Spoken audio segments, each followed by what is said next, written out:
5G, देश में 5G के बारे में मैंने आप लोगों को सूचना आज से लगभग 3 हफ्ते पहले दे दी थी, जब मैंने आपसे यह कहा था कि इंडिया के अंदर 5G का उद्घाटन भारत के अंदर हो चुका है। प्रधानमंत्री ने 5G इंटरनेट सर्विसेज 1 अक्टूबर को देश में लॉन्च कर दी हैं।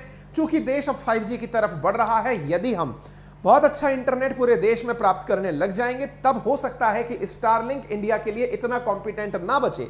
इसलिए उसने तरीके अपनाए हैं और अपनाते समय तुरंत सरकार के पास पहुंच के गया है कि साहब, जब तक आप गांव दूर दराज क्षेत्रों में पहुंचाएंगे, मैं आकर के उन दूर दराज के क्षेत्रों में बहुत अच्छे से इंटरनेट पहुंचा सकता हूं, मुझे इजाजत दी जाए। मैं आपको एक बहुत इंटरेस्टिंग जानकारी यहां पर और देना चाहता हूं।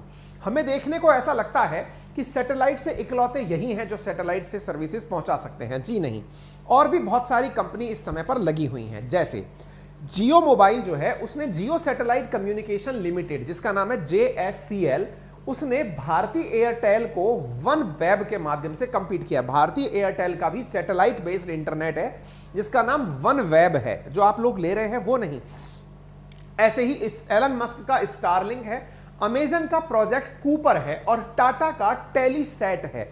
यानी कि देश की जो बड़ी कंपनियां हैं वो ऑलरेडी सैटेलाइट बेस्ड काम कर रही हैं, लेकिन उनके सैटेलाइट नेटवर्क इतने बड़े नहीं हैं जितने स्टारलिंक के हैं। स्टारलिंक एक ही बार में 40 देशों को सर्विस देना शुरू कर चुका है, यानी कि 40 देशों के ऊपर इनके सैटेलाइट तैरने शुरू हो चुके हैं।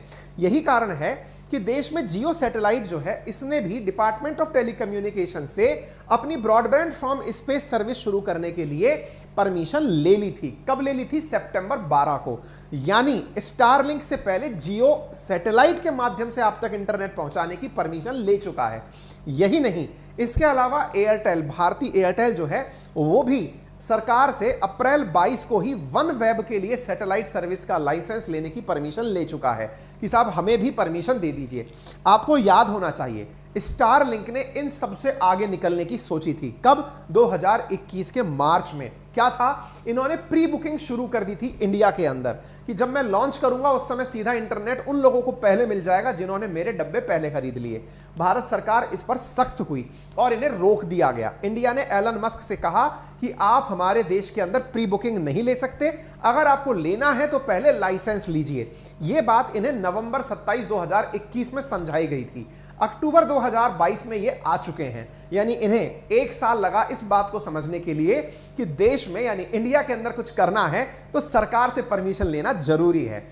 Trial tell Elon Musk Starlink not to solicit business without licence, यानी कि बहुत सारी चीजें ऐसी हुई जिन्हें यह समझ में आ गया कि बिना इंटरनेट लाइसेंस के हम यहां पर काम नहीं कर पाएंगे।